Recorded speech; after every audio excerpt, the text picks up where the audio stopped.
ना जाने क्या हो गया, अभी तक माहिर सिंह नहीं आया।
जैसे नीर बढ़े गंगा के हुए से उम्र बढ़े तुहार। माहिर सिंह भैया सारी खबर कहेंगे।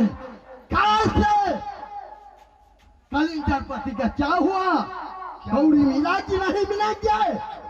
सुनता हाँ बोलेंगे। उसको रुदल को रात से निकाला कर दिया। कौन? वो चला गया मौसम पर मालिक भाग गया? खाली पड़ गया राम मोहल्ला।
अभी तो राग मोहब्बत खाली पड़ गया है।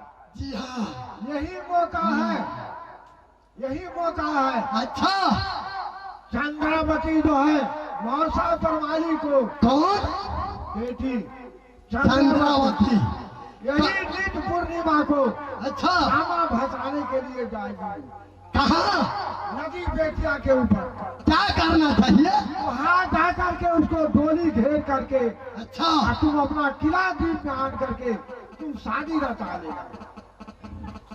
धन्यवाद हमको तो धन्यवाद पैसा तो कहा है वो देखेंगे सूरती रखैया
दिलाने आया मामा जी। पैसा जो कहा है पैसा कब मिलेगा? मामा जी आपको मैंने बोला था ना, आधा दे दूंगा। हाँ? नेपाल राष्ट्रीय बैंक जलेश्वर हाँ। नगर फिलकान में आपको चेक दे देता हूँ। जाकर छोड़ाइए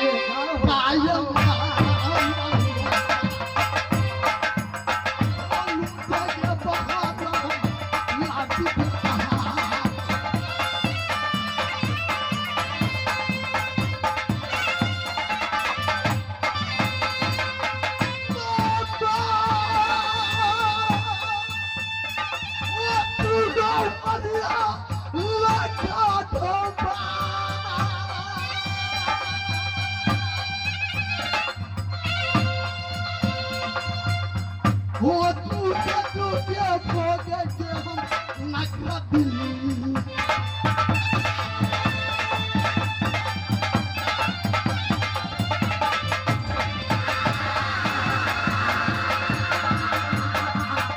मामा तूने वरना का देखा चुरातिया हम गाड़ी चल रहा।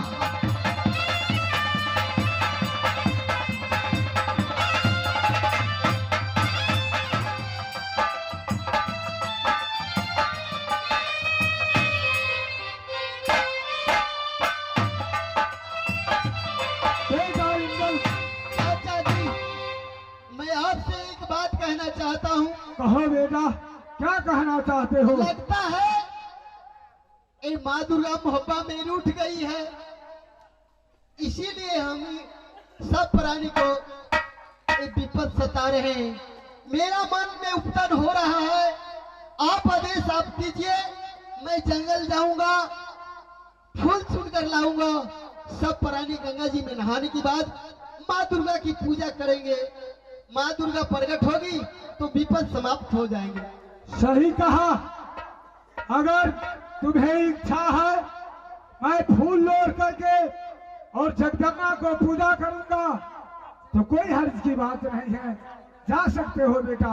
आप सभी प्राणी गंगा जी के किनारे में रहिए, मैं जंगल में जा रहा हूँ, फूल चुन कर लाऊंगा। सब प्राणी मिलते हैं। सही कहा बाबुआ।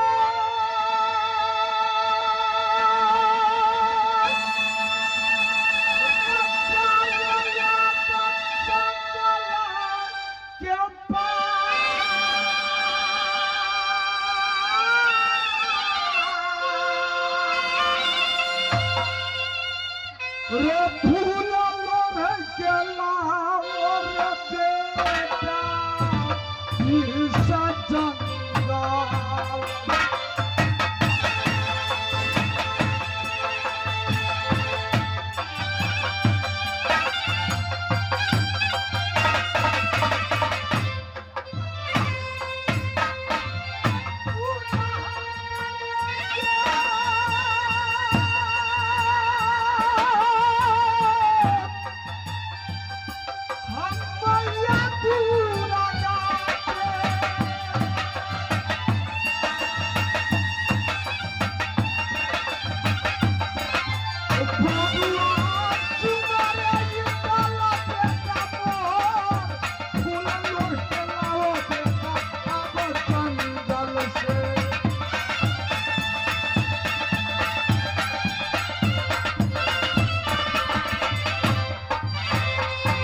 खुश रहो मेरे लाहिला, चल जाओ जंगल से फूल लोड़ कर ले आओ। मैं जा रहा हूँ गंगा जी में स्नान कर लूंगा, तब तक तू फूल लोड़ के लाएगा, मैं माँ की पूजा करूंगा। आपको ख्याल रखना, ठीक है? और अच्छे ढंग से स्नान करके तैयारी। ठीक है बेटा, इंदर जाओ, खुश रहो मेरे लाहिला, जाओ।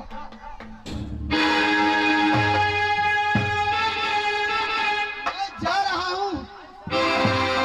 जय हो माँ दुर्गा। सखिया बरा सातों बहिनी है दुर्गा, साथी तुम रहना है सातों बहिनी दुर्गा।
रखा मेरे जोगिनिया रे तुमको नजरी लगाई। बेटा बेटा बेटा बोलो मेरा लाहिया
बेटा इंदल चाचा चाचा कह रहा था जंगल में इसे सर्प काट लिया है, नाग डस लिया है। बेटा इंदल मर गया भाभी जी। हाँ भाभी जी रे करा रे बेटा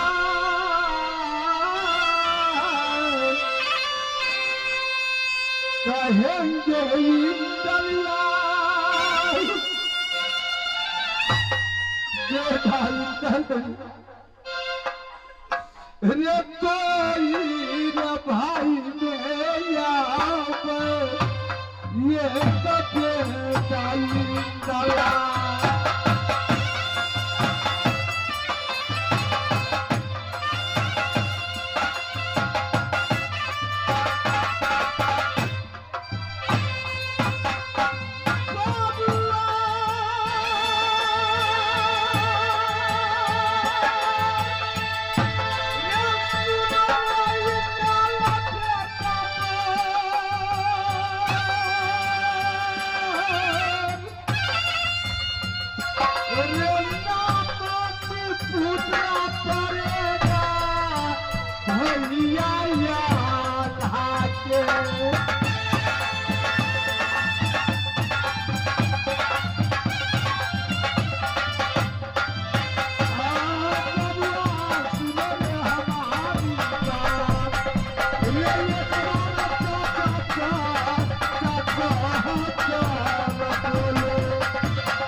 रे कोई है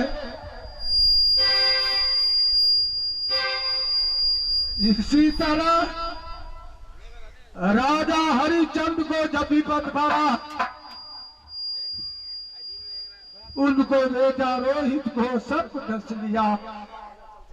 उसी तरह आज मेरे सर पर विपद है और बेटा इंदल को नाग डस लिया। बेटा इंदल मर गया।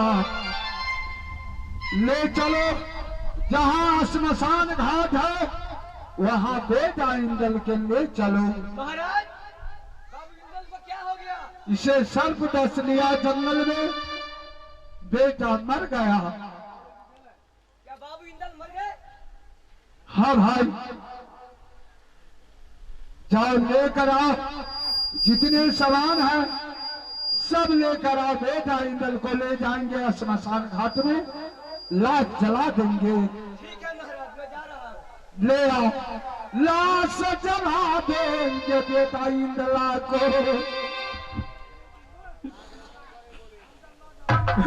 सब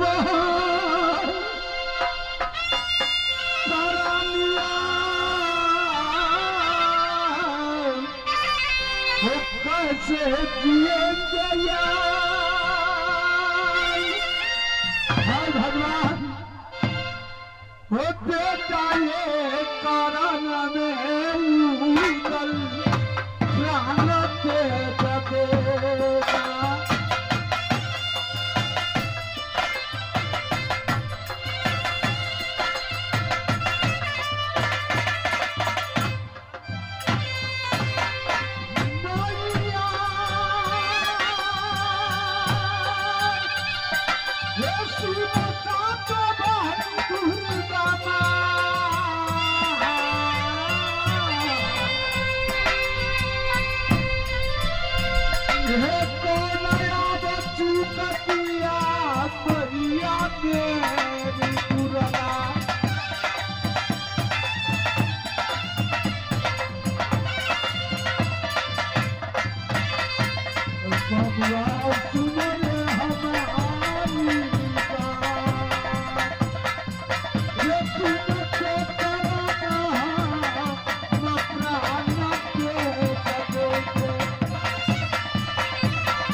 ले चलो भाई, ले चलो इसे।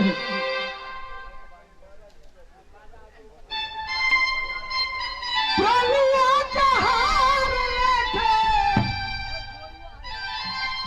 अरे दुनिया का हार लेके, अरे ये सजनमा, सजनमा हो मोहे मंगला गवनमा, सजनमा हो मोहे मंगला गवनमा।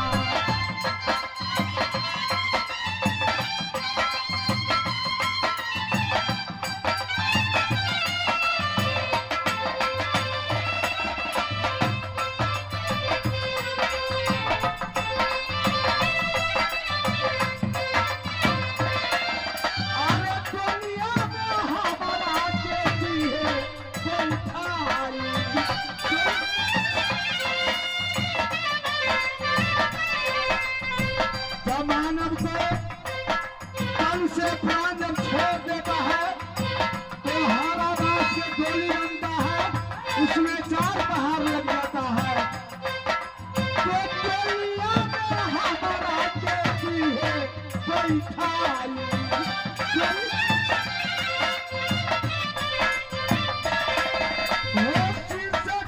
शीशा करो ये माई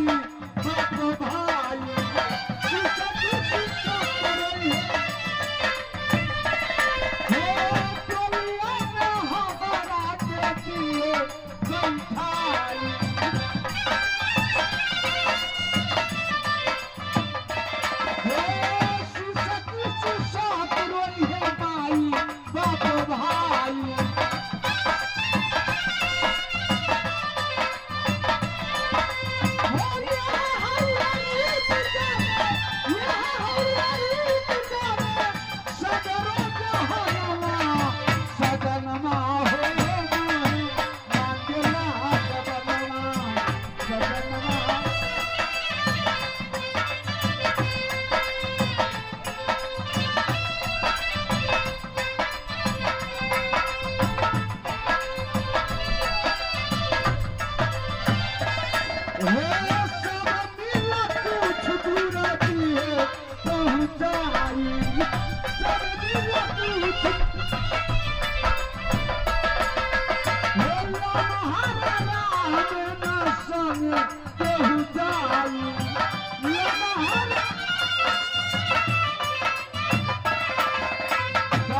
मसान घाट में सब मिलकर पहुंच जाता है, सब मिलकर कुछ दूर रहती है पहुंचाई।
नहीं उतरे मत।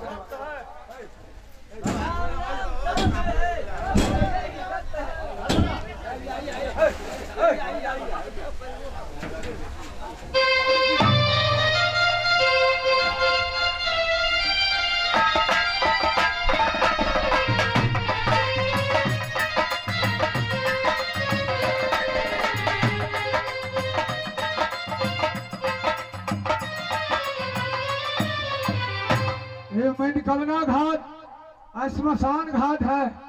यहाँ मैं किसी को नहीं देख रहा हूँ, किसी को नहीं देख रहा हूँ।